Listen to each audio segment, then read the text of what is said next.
Hello, good morning. Our first issue is migrant labor welfare and recent Supreme Court directions. Recently, Supreme Court has directed the central government to take specific measures towards the welfare of migrant labor. And it also mentioned that governments cannot escape from the responsibility because migrant laborers, these are contributing to the economic growth. One fourth of India's population are working as migrant labor. In this context, Supreme Court has directed the state governments and central government to take measures such as food security issues under NFSA, National Food Security Act 2013. It has asked the governments to revise the beneficiaries, to revise the number of beneficiaries under this particular act, and it also has mandated the government to take up this scheme, one nation, one ration card. Earlier, government has proposed to implement this from 2020 only, but due to pandemic and other constraints, database constraints, etc., it deferred the implementation. Now, Supreme Court said that right to food is part of right to life with dignity, which comes under fundamental right of Article 21. In this context, government should take this up seriously. Second one is National Database for Unorganized Sector Workers. As of now, we don't know how many migrants are there, how many unorganized sector workers are there. There is no specific number. But we have a statute, Interstate Migrant Workmen Registration Act. This particular act mandates for registration of contract workers. But as of now, database is not available. That's why Supreme Court has said that there should not be any complacency in bringing up these database sets. That's why it has mandated the government to take this up on priority basis. These two things are the primary directives from Supreme Court. Next issue is Cipla to import Moderna's vaccine. Moderna has developed mRNA vaccine. Moderna has developed mRNA vaccine for COVID-19. As of now, 3 vaccines are approved by Drug Controller General of India, Covaxin, Covishield, Sputnik V. Now, DCGI has given emergency use approval for this Moderna's vaccine. Cipla is going to procure Moderna's vaccine, store them and supply them in India. And now Moderna vaccine got emergency use permission. They have to submit. In general, whenever government wants to approve any vaccine, it asks for the safety data. They have to conduct safe trials in India, clinical trials in India, then only government approves, DCGI approves. Now, because of the existing condition to maintain vaccine availability, it has given emergency use authorization without any mandatory clinical trials, but they have to submit the safety data of minimum 100 people. Next issue is Chamoli Disaster. Last February, India has experienced in the state of Uttarakhand this particular disaster, Chamoli Disaster. 72 people died, 200 people are still missing. After that, GSI, Geological Survey of India, started studying that particular incident. Recently, it has submitted the report and it said that this particular incident, Chamoli Disaster, was not caused by glacial lake outbursts as thought earlier, but it is due to the avalanche. Avalanche is caused by the increasing temperatures in the region over a short period of time. This highlights the Himalayan ecosystem fragility. We call Himalayan ecosystem as the third pole, and its fragility is increasing. In Uttarakhand, flash floods and avalanches, the risk is increasing. In this context, one, taking the localized measures, two, to control the climate change and its impact, to mitigate the climate change and its impact is utmost necessary now. Next issue is Ministry of Jal Shakti has prepared Glacial Lake Atlas for Ganga River Basin. Earlier it has prepared Indus River Glacial Lake mapping. It mapped it using the satellite data. Resource Sat-2 is used to map the glacial lakes in the Ganga River Basin. What is the purpose of this? It is to have comprehensive and systemic glacial lake database in this particular region, which helps us to study the impacts of climate change and other issues with regard to glaciers. Next is Israel opened embassy in UAE, United Arab Emirates. Till last year, that is till 2020, many of the Arabic countries didn't had any kind of formal relation with Israel because of the Israel-Palestine conflict. Now, last year, Abraham Accords were signed between UAE and Bahrain with Israel. UAE and Bahrain independently signed Abraham Accords with Israel. They normalized the relationship between Israel and these countries, and we are expecting peace in the Middle East region because of this. Recently, Israel has opened embassy in UAE. Last month only UAE has opened its embassy to maintain formal contacts with Israel. Next issue is OPEC, Organization of Petroleum Export Countries. Now, we know that oil prices in India and elsewhere is increasing. In this context, we want to cut down the oil prices. But how can we do it? We are dependent upon imports.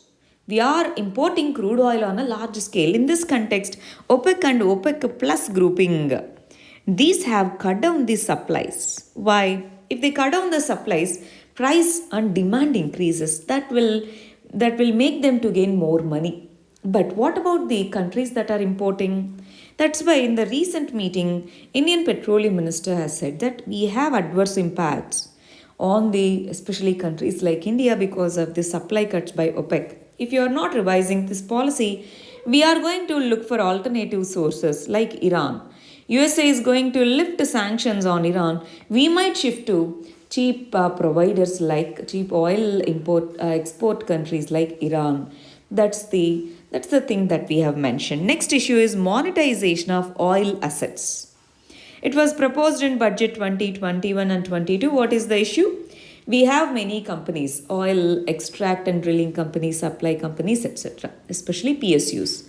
The government wants to monetize the assets, land, pipelines. There are many assets held by the PSUs. These assets should be monetized.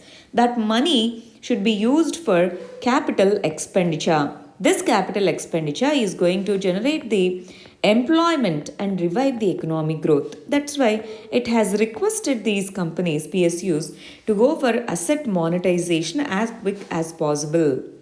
Next issue is currency swap. Recently, Sri Lanka has requested for $1 billion currency swap from India. We have not decided on it yet, but it has requested. And it has also requested for a deferment of loan payments. We have given loans to Sri Lanka. Sri Lanka has to pay it. Now, this year they have the loan obligation. They said we will pay it in the next coming year.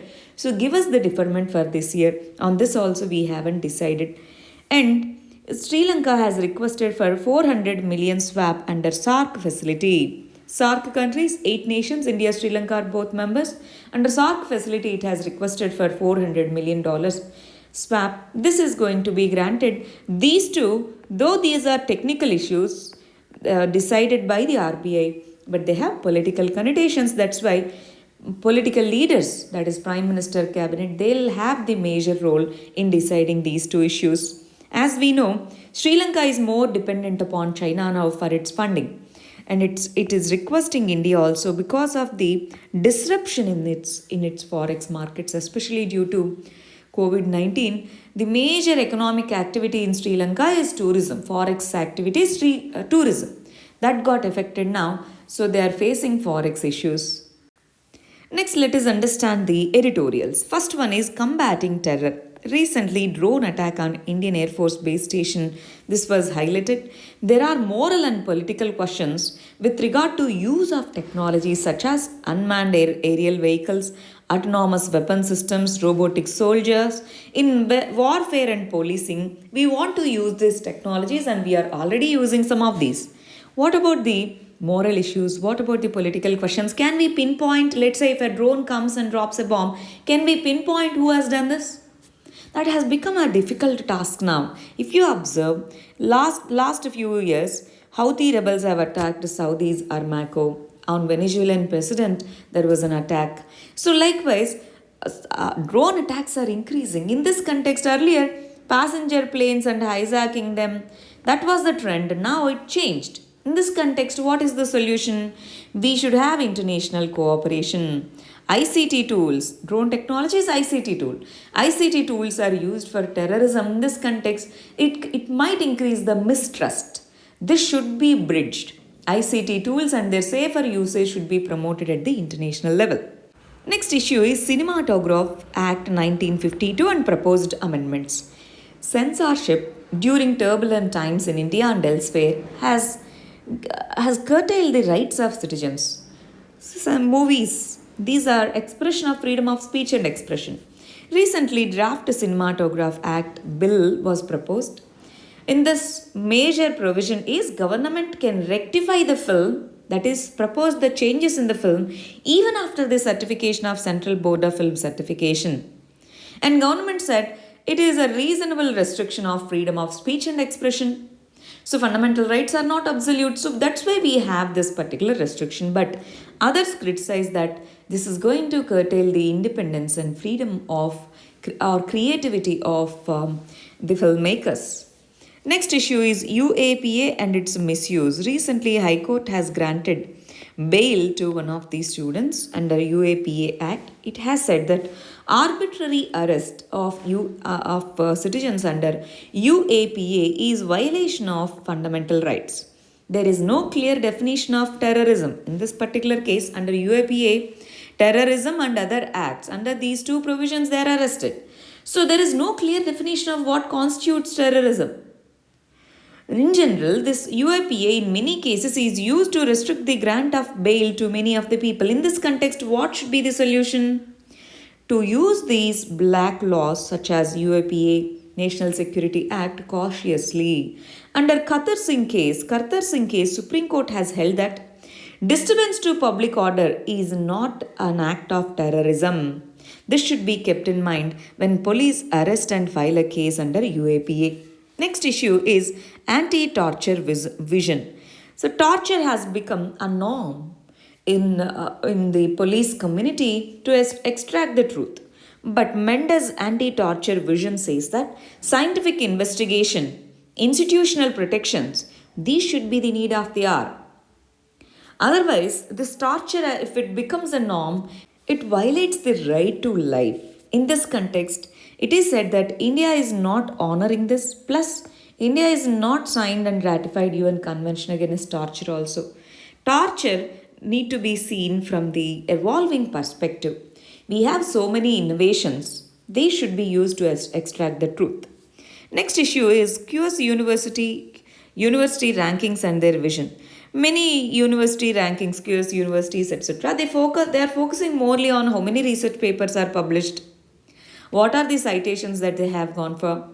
These are highlighted rather than the local impact of the university, socio-economic equity of the university, rather than these issues. Surface issues are primarily focused. In this context, we have to remember the quote of Rabindranath Tagore. In 1999, he wrote that primary function of our university should be constructive work of knowledge. So the idea of university changes with time, should change with the socio-cultural aspects of the time. They should not focus just on the mere publications. Next and final issue is pandemics of the future. Recently, Independent Panel for Pandemic Preparedness and Response, IPPPR, they have mentioned that most of the new pandemics that we are going to face are due to zoonotic diseases. What is this zoonotic disease? A disease which spreads from animals to humans. Zoonotic spillovers are increasing because of the increasing proximity between humans and animals, deforestation, displacement of humans, population growth, so search for wild food. These are all increasing the risk of zoonotic spillovers. In this context, G7 and other countries, they have not given any substantial importance to this. Now this is the high time to take the international conventions to address this particular issue. Today, due to many articles, we have exceeded the time limit. Thank you for your time. All the very best. Thank you very much.